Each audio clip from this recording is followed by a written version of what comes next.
Bread pakora बनाउँदाखेरि नसोचेको घटना घट्यो। सो हे गाइस, अहिले चाहिँ म मेरो ड्युटी सकेर आइसकेँ है। अहिले चाहिँ म कलेजले दिएको मजदुरी काम गर्दैछु। असाइनमेन्ट दिनुभन्दा बरु सिधै क्वेसन पेपर दिए भइगयो नि, कति आनन्द। स्टुडेन्टलाई पनि आनन्द, टिचरलाई पनि आनन्द, टिचर पनि चिलमा, स्टुडेन्ट पनि चिलमा।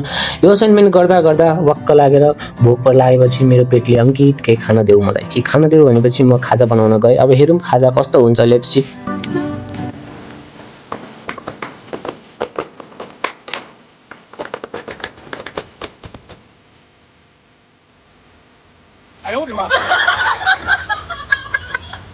सो गाइस, मैले चाहिँ यो ब्रेड पकौडा बनाउन खोजेको थिएँ, अनि खै के बनाउनु भने, तर जे होस् मिठो चाहिँ मिठो छ है।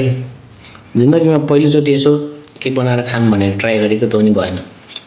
कुकिङ मेरो हातको कुरा होइन रहेछ भन्ने थाहा पाइयो।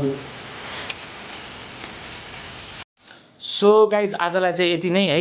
अनि stay tune for more update, अनि keep love, keep supporting. Bye by.